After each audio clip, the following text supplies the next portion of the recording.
UKMotorTalk.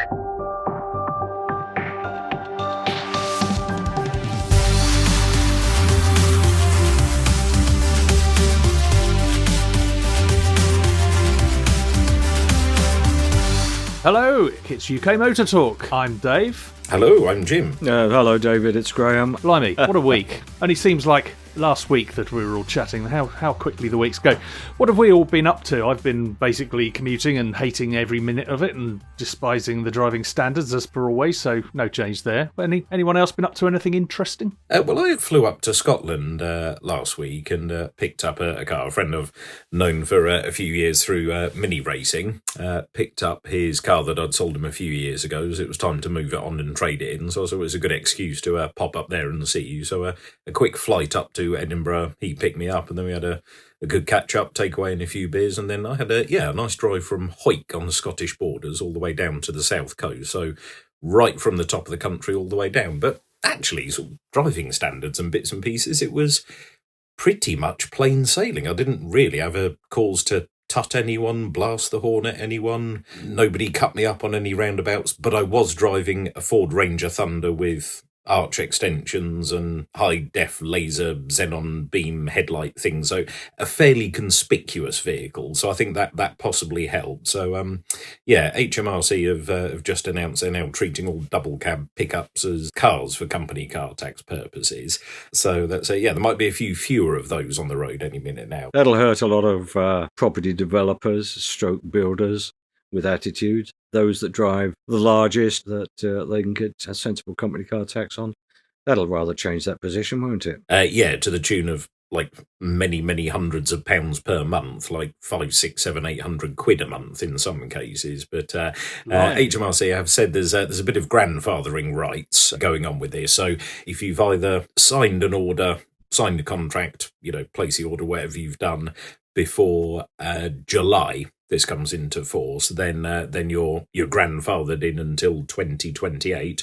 Or indeed, if you already have your double cab pickup truck with over a ton payload, then you're grandfathered in until 2028. So if you're thinking about changing your pickup because you run one as a company car, then probably best to get your order in now, I think. But I think HMRC have come under some flack. That's for certain. So whether they end up doing a spectacular U-turn or not over the next couple of weeks, we shall see. But yes, people are not happy. Depends on the demographic at the election, doesn't it? Do we think a lot of builders and property developers are going to vote for us? Oh, well, we made a bit of a mistake there with the old tax. Should we maybe shelve that for a few months and politely just put it on the shelf and forget we ever had that idea? Yes, a swift handbrake turn. David, you echo my own thinking. Cynical, moi? No, surely not. But no, as I say, it was actually quite a pleasant drive. It was. There's some spectacular scenery up in Scotland. It's a beautiful country. It really is nice, and you're sort of flicking your way through the country roads. And so I must admit, I was tempted on the odd occasion. I could see a dirt track or path off to the side, and I thought, ooh, I'm in a very capable off-roader here. It's got four-wheel drive, it's got diff locks, it's got bits and pieces. I was tempted, I must admit, but decided not to do any off-roading, mainly because, it needs to go on the front on the dealership, and if I bounced it off a tree, it's probably not a good look.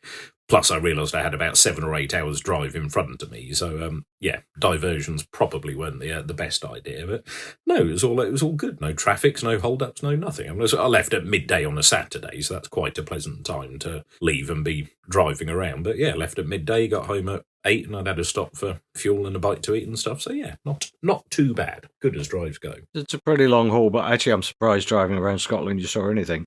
Every time I've been there, it's been raining. There was a bit of rain, to be fair. It was a bit rainy. Of course, you're in Jim Clark territory up there in Hawick, aren't you? The borders, the border reaver as he was. It's exactly. I think we spoke before. A couple of years ago, we were up in that part of the world, the borders, and we went to the excellent Jim Clark Museum, which, again, can heartily recommend if you are in that beautiful part of the world. As Jim says, it is stunning. It's a lovely, lovely drive up there. It's only spoilt by having to come away from it and head back down here. But, it sounds like you've had a most enjoyable trip. I understand that there's not been such good news in the other end of the country with a certain Volvo. No, the saga continues. Having assured me that it was sorted, I picked it up from an independent Volvo specialist, my local garage, saying, look, it needs sorting out by an engine specialist. which we're not. That's a fair comment, I think. So I took it to the specialist, who, after several days and 1,400 quid, released it back to me and said, it doesn't leak now. And at my first stop, which was about a mile ago, there was bloody oil pouring out of it. Highly visible on the day because it was raining. So, I'm creating some very pretty rainbows. But pretty patterns, pretty rainbows. Not ideal. So it was back to them later that day, and I'm expecting it back hopefully tomorrow. They've said that they found another problem. Just to point out, despite everything being sort of bolted in incorrectly and upside down and left to right and back to front and nothing working properly, you've done how many miles in this car and it hasn't died? I've been...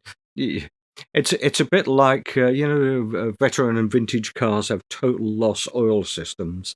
It had developed a total loss oil system. So driving from my home across East Sussex to Brighton would basically take 2 litres of oil. Wow. That's quite a lot of oil. And without any smoke, which is interesting. So it isn't being burnt, it isn't rings, it isn't any of those usual problems. It's just falling out of the bottom. And you've got to stop every so often and just check the oil level. And given that I lost the last Volvo on a motorway through a failed oil pump, which launched the engine quite comprehensively and quite quickly, I'm sort of very anxious not to let the oil levels fall on this one. So we shall have more information soon when I pick it up, hopefully this time fixed, and my total loss oil system won't need the contents of the economy of Abu Dhabi to keep it running. Well, if Thanos was the destroyer of worlds, then meet Graham, the destroyer of Volvos. I'd probably be more scared of a man who can destroy 2 Volvos than a planet. I'm on my third. Oh, bloody hell. And it's not done such a huge mileage, 160 now, which by Volvo V70 standards, yeah, exactly. I mean, the guy did say to me, well, the one that's just gone out has got 320 on it, so almost just about double. He seems to know what he's doing, but he's not sorted this one. I hope he has by this time tomorrow. I do know that His Majesty's Constabulary, get with the times here. His Majesty's Constabulary are now in receipt of a lot of Volvos again, as anyone driving around will have seen, due to the unpleasantness with the BMWs going bang. And I do know from talking to a couple of people that the Constabulary are more than happy about this because they've got sick to death of the BMWs and their little foibles. The Volvos are a welcome return because I think everyone's got very fond memories of the old T5s and various things going up and down. And, not that anyone particularly wants to see a Volvo in war paint or even one in civvies behind you with blue lights on. Yeah, when you're up to no good, shall we say. Not that any of us would do that. But at the same time, it does gladden the heart to see Volvos back in Battenberg going up and down the motorways. It's like old times. I do agree. I mean, that's the reason I bought the first one was precisely because a mate of mine was telling me how long-legged they were. But then I had occasion to be in the cab of the X5, which the police were using a year or two ago on a sort of test jolly thing. And the driver was saying, well, be glad when we get rid of these damn things. If we hit them too hard, they just fall over.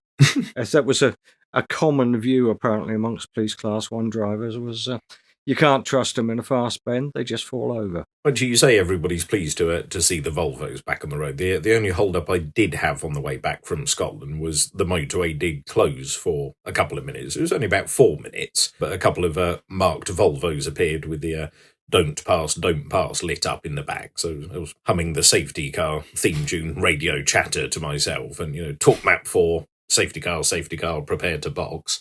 And then we just sort of came to a halt for a bit and stopped. But yeah, I'm not quite sure what was going on here, but only for about 4 or 5 minutes, and off they set and off we went again. But it was quite nice actually, because it just meant there was 4 or 5 minutes of no traffic on the motorway, so it was quite a clear run. As soon as you took off, I had a good sort of, I think it was about half an hour before a car overtook me or I overtook anything else. It was quite nice, actually. Perhaps they should introduce this a regular feature, sort of creating less bunching on motorways. You just sort of start like the traffic lights that let you filter on and off busy motorways at peak times. Just get a couple of Volvos to sort of stop the traffic for a bit and then create space for everyone again. And then you enjoy the pretense of that you're on an empty motorway, and really you're actually not. An empty stretch. Yeah, so it was okay for me because I was at the front of the queue. I'd imagine 4 minutes, builds up at a mile a minute, so it's probably a 4-mile tailback behind Good me. point. I would have thought. Good. Yeah, point. that's their rule of thumb, isn't it? A mile a minute on a 3-4 lane motorway. Not somewhere you want to be. Well, I'm sorry to hear you've had more trouble, Graham, but fingers crossed this time the Volvo will resurrect itself and they'll have tightened everything up properly. Well, let's hope so. Fingers crossed. That's why one buys Volvos. I think I made the mistake of insisting on a cam belt change just before I bought the vehicle, which was the day before the lockdown. And they were anxious to get shot and get some money in the bank. So with hindsight, although I checked that the belt had actually been done, I took the top cover off to make sure. With hindsight, I'm not convinced that they did a good job. They did a rush job. It's given me 60,000 miles before it's been a problem, but no, it's a problem. Hopefully not for much longer. Hopefully. Look forward to happier days with the thing. Yeah, it's the exception these days, isn't it? I mean, they do talk about sort of car engines. You can do 150,000, 200,000. I mean, people are hanging on to cars for longer. Their cars are capable of doing more and more mileages, but you tend not to hear of cars sort of reaching the 200,000, 250,000. People are chopping them in. I mean, we're the exception, aren't we? Those of us who actually buy and keep cars for ourselves now. They're basically everyone's on a personal contract or on a lease or something. And, cars do miles with someone for a couple of years and then they're back into the trade. It's the way the market has gone. I mean, I've owned a number of cars over the years and I've tended to keep them quite a long time, but company cars, they would just come and go and on whatever finance package was available at that time. But you didn't think too much about them. But the Volvos have done me some very, very good turns and some enormous long drives. As you were saying, Jim, the sort of you would tackle a drive like that in the Volvo. I remember the first one I bought. I had tickets for a concert in Birmingham. And my wife joined me in my office in Horsham. I drove to Birmingham. We saw the concert. I drove home again, arriving home about 4 a.m. But it was a delightful drive because it was a very good car for a long distance. And they still are.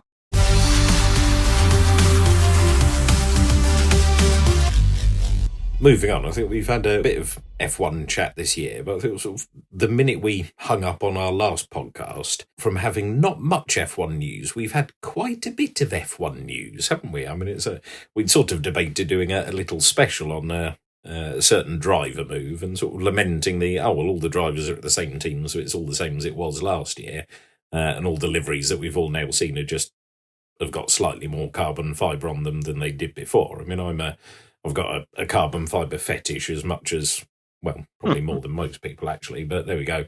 But I'm not quite sure some of the liveries look too good being all carbon fibre just to save weight. But Lewis to Ferrari. I mean, I'd have put money on it happening a few years ago, but I thought he was I don't know, not past the point or towards the end or twilight or whatever, but you kind of think, has he got enough time to go there and see the benefits of things turning around and whatever else? But it's it's the most successful driver of all time in the most successful team of all time. It's huge news, this, isn't it? But it's made front page, it's made tabloid, it's chucked Everywhere. Interest in F1 right back in the mainstream. It's had lots of people who never paid a blind bit of attention to F1 now talking about F1, so I think it's a good thing. I mean, it seems to me it's almost the sort of thing that Bernie would have organised back in the day, isn't it? Mm-hmm. Just to spice things up a little bit, but announced really, really early. We've got that.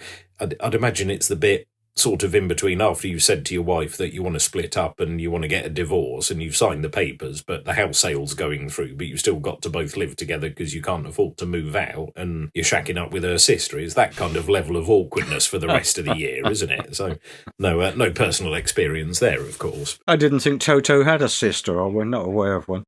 No, I mean, it must have come as I think quite a shock to Toto, but I do remember quite some years ago, Lewis being asked the question, would he like to go to Ferrari? And he said yes. But, that was 5 championships probably ago when he made that comment. And, there has been a tradition over some generations now of of F1 drivers wanting to finish their career at Ferrari.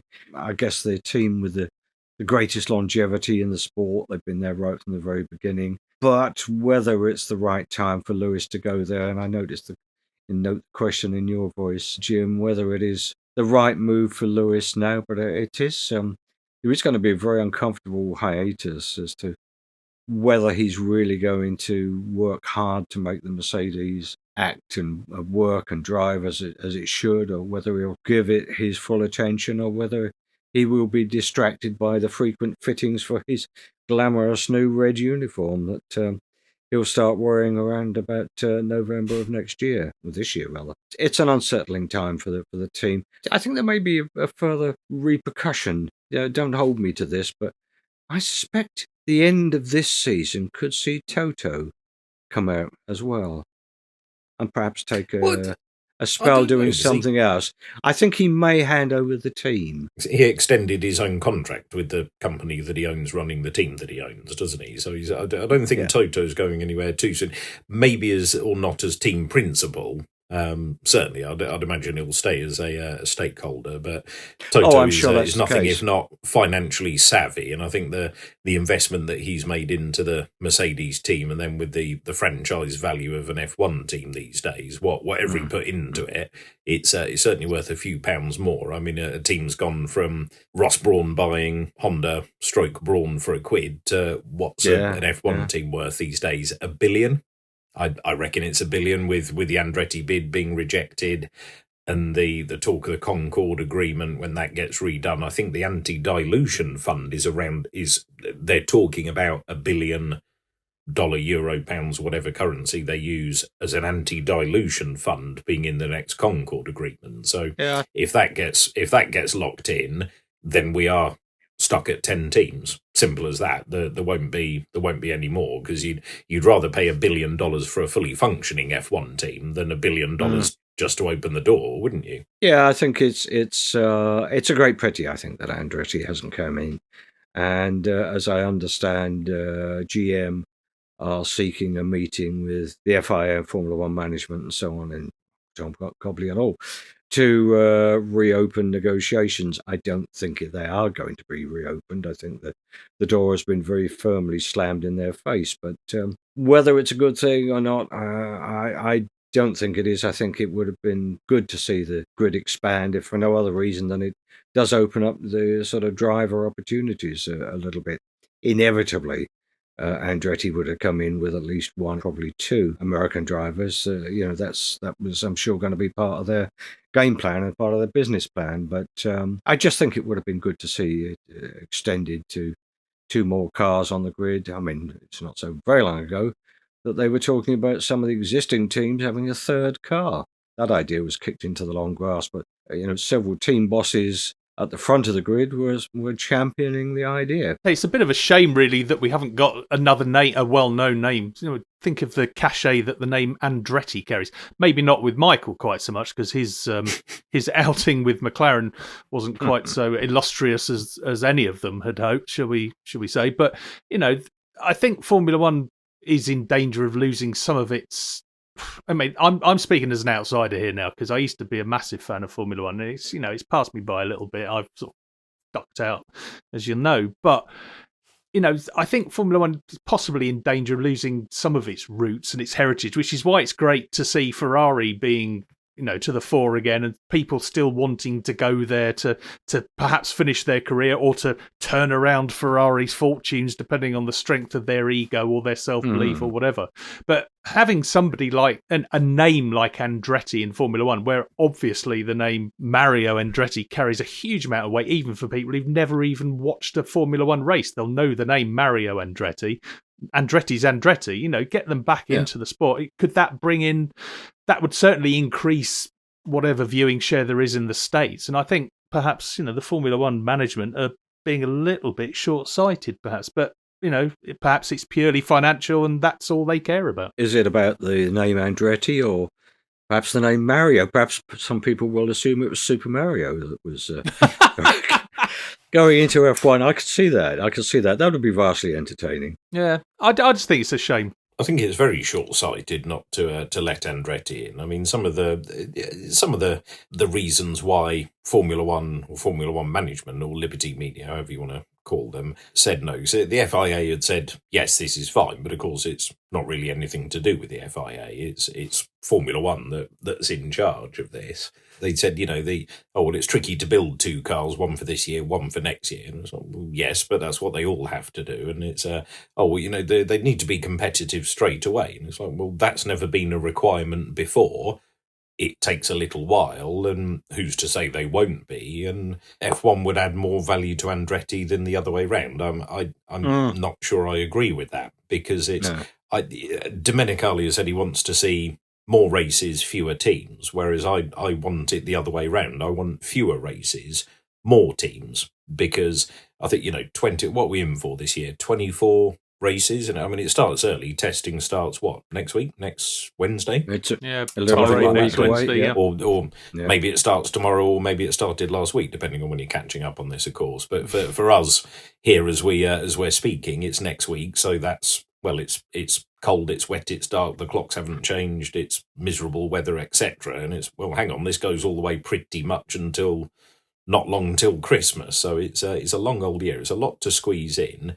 24 races, that's a lot of weekends. You have to give up half a year, weekend-wise, to try and watch all of these. Whereas I'd just rather have 16 really good races at proper tracks with 11, ideally 12 teams on the grid, 24 drivers scrapping it out.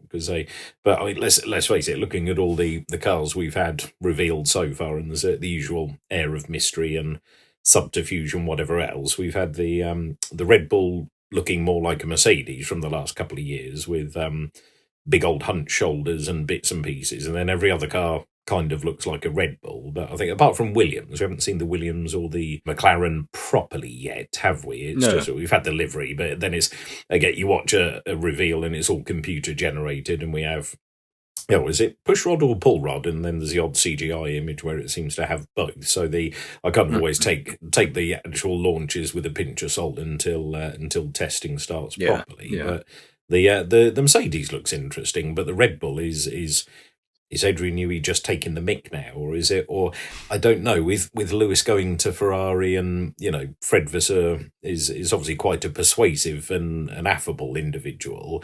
Are we going to see Adrian to Ferrari? Perhaps wouldn't mind seeing that. Not sure, because I know Adrian's. I think he's on a fairly reasonable contract, but with the alleged Christian Horner alleged incidents allegedly going on, then the speculation's been rife that allegedly he might have to go, and allegedly Adrian Newey once said that allegedly if Christian ever allegedly left the team, he would allegedly leave as well. So not quite sure. Is everything just allegedly aligning here? It's allegedly there are things going on, but actually in a way it be quite interesting, to do well in F1 over the last since 2010. You either need Adrian Newey or you need Lewis Hamilton.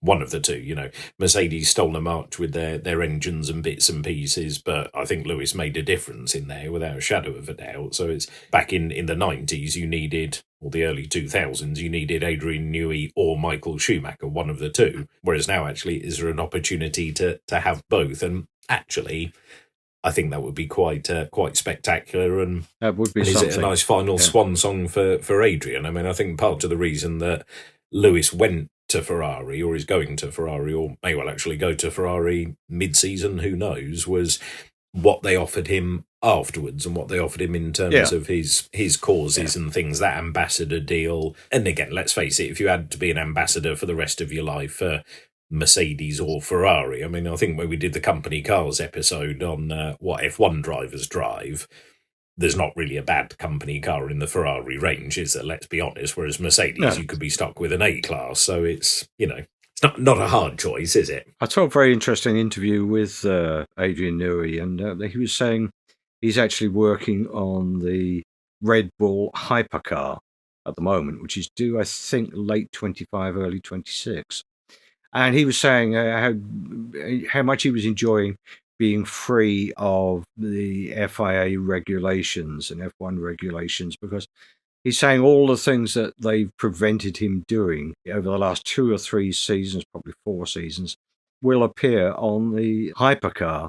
And he was saying that basically, although it's a 2-seater and it's quite capacious and, it will have plenty of room, it will have not less than 1,000 brake horsepower. And he thinks that their projection for this hypercar is that an F1 driver could actually beat an F1 car in their forthcoming hypercar. It will be that good because he's completely unconstrained. It's like, taken all the barriers away from his undoubted genius design abilities and given him a completely free hand, quite literally, because he's still doing it on the drawing board the same as he always has done. Yes, you can almost hear the mad professor cackling from here, can't you? Even if you're nowhere near Milton Keynes, I think the man unleashed could be very, very dangerous, regardless of whether he's in front of a computer or in front of a drawing board. Yeah, it's certainly the case. I was lucky enough to have quite a long sit-down interview with him some years ago. And notable in my memory banks for him being telephoned by somebody from the FIA contesting something that he'd proposed, a gap that he felt he'd found in the rule book. And there was a sort of heated moment or so of argument. And then Adrian said, look, can we come back to this in a minute? I need to go and take this call, which he then did. And came back about 10 minutes later, and he said, it's nice to win one. So obviously he had found successfully one of his loopholes in the rule books, but then that's one of his great talents. He's always been able to do that. He's always been that bit further ahead than anybody else. And I think Christian Horner said of him that Allegedly. This was a man that was... Oh, no. Or did he allegedly. No, he did actually say it to me, so I can comment freely on that. That Adrian Newey was so far outside the box that he was looking over the shoulders of the people that were looking in from outside the box. But I think if you were going to just, Adrian Newey designing a Red Bull hypercar and whatever else, again, if you're going to pick a company, pick a company that's good at supercars, hypercars, Larry cars, curvaceous 2-seater, high-powered cars.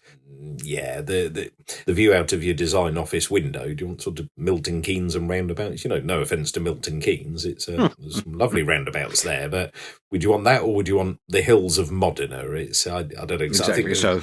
By all accounts, they've offered him, like film star salaries to go there, haven't they, in the past? So it's I would quite like to see it happen because I like change, and it would be something new and exciting, and it would shake Red Bull's stranglehold on the championship. Okay, you need to take a very large part of what makes Red Bull out of Red Bull and chuck it into Ferrari, but hey, that's the way of the world, isn't it? But it's going to be exciting, isn't it? So with it all kicking off next week, it's clear that Lewis's move appears to have been instigated by Jonathan Alcan, who is clearly a very, very persuasive gentleman at Ferrari, and has persuaded Lewis to go. So I mean, if anybody, I think, could persuade Adrian Newey to follow, he would be the man to do so, and has the checkbook to be able to persuade him, and could, I'm sure, there is a, with all due respect to Red Bull, there is a cachet to the Ferrari name, which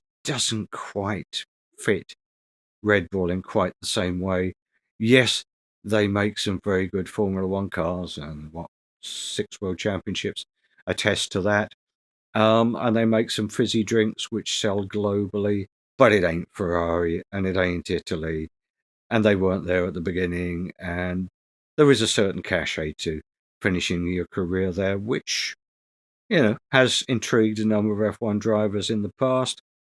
Might do so with designers. It's done that in the past as well. It's indeed. I mean, we can think of at least 2 drivers who've gone there to try and do the business and to finish things off. I mean, obviously Mansell, there was Prost. I mean, those two went there and literally in Mansell's case were lionised. The Tifosi worshipped the ground the man walked on. They saw him as this big-hearted man who was willing to fling their less than well-performing car compared to some of them round the track and give it his all. He was the perfect driver for the car and the times. And as I've said many times, I'm not as into Formula One as I used to be, but even I know that I think Lewis Hamilton going there is going to certainly put the cat amongst the pigeons, and I think they will absolutely love him because he will do everything he possibly can to make that car the best that there is. I mean, everyone's got a vested interest in doing it. Lewis wants to go out on an absolute high, and what better way to do it than in a bright red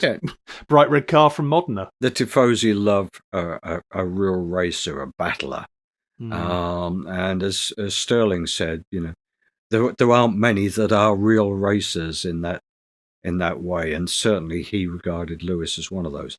He also regarded Fernando Alonso as one of those, whose time with the red cars was not quite as joyous as it might have been. When Alonso was at Ferrari, that's when we saw the best of Alonso's battling and scrapping and driving and just dragging results out of a car that really had no right to score those results. But yeah, I think it would be interesting if you went back in time to 2007 and 2008, Lewis's battles with the Ferrari drivers, and how it would flip around. And then, of course, he's had a few good scraps with Seb when he was in the Ferrari over the years, and 2012s with Alonso in the Ferraris. He's been on the other side of it. But I think if you look at the reception that Lewis gets in Brazil these days, you think back to that day in 2008, last corner of the last lap.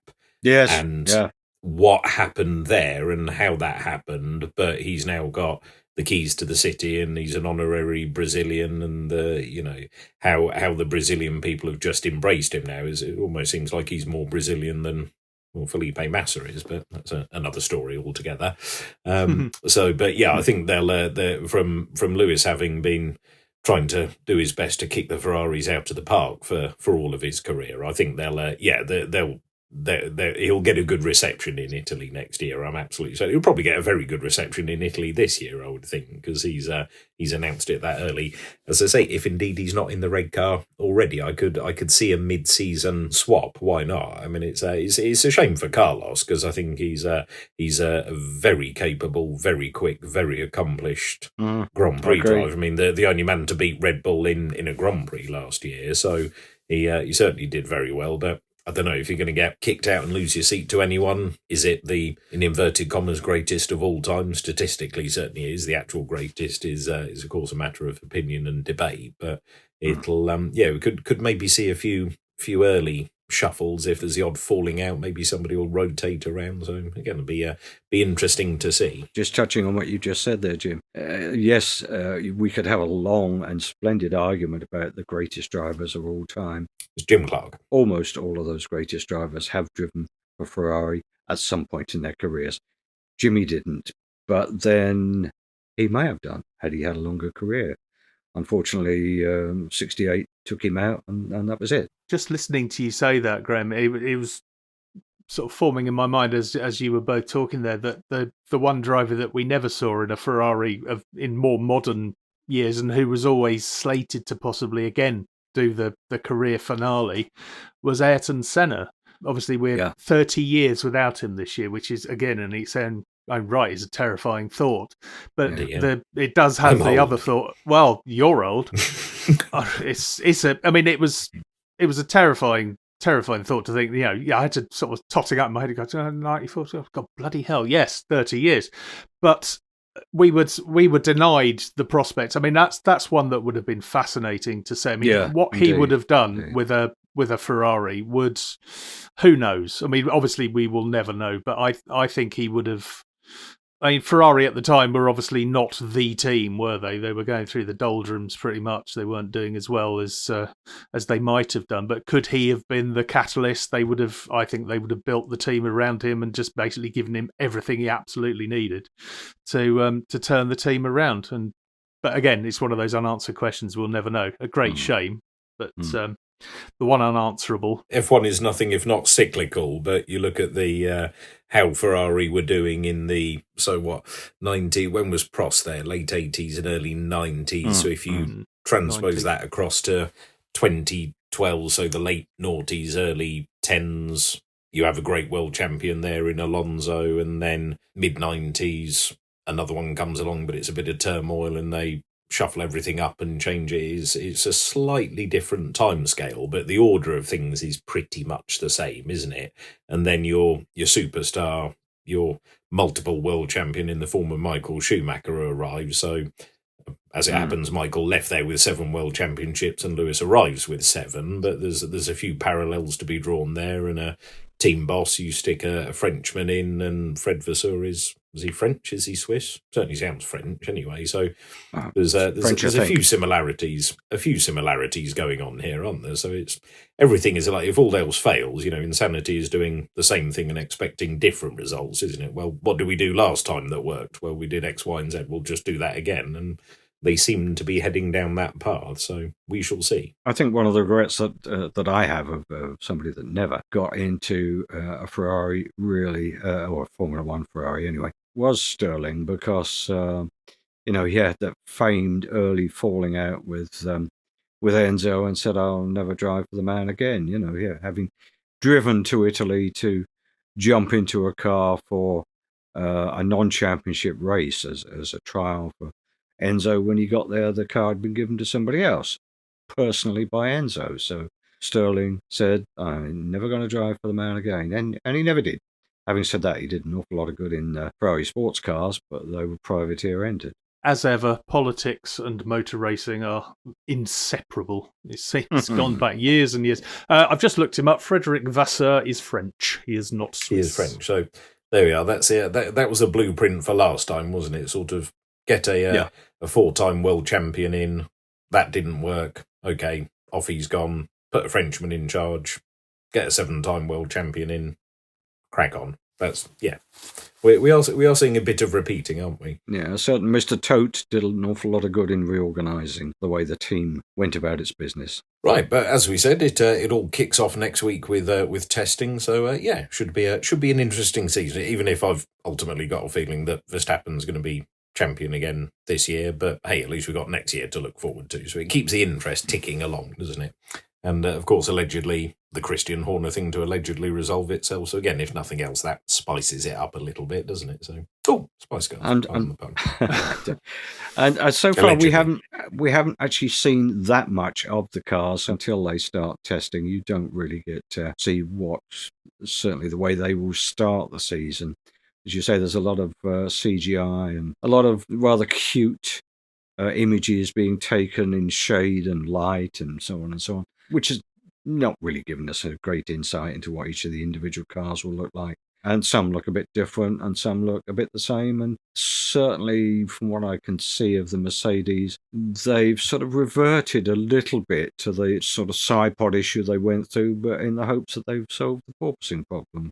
And hopefully nobody will have that problem this year. I was re-watching one of the early races when the porpoising was really at its worst, and Lewis complaining about how the car was just doing his back in, and he was sort of being physically lifted out of the car at the end of a race. So God forbid that any of the design tweaks that have been occasioned over this intervening period will deliver cars as unpredictable as that again. Well, you'd hope they've had a year. Yeah, indeed. They've had a year or two to sort of get used to this now, haven't they? And it all kicks off next week, Wednesday the 21st in Bahrain. And so set your alarm clocks, because they start quite early, I believe. Those of you who are Formula One aficionados will already have had your alarm clock set and your video recorders. Are they still a thing? But you're going to watch it live, don't you? You're going to see it live. So that's next week, next Wednesday. So next time you speak to us, we'll have seen what's been going on. We'll see whether Red Bull are sandbagging or whether they're just running away from everyone else, and set the tone for the year to come.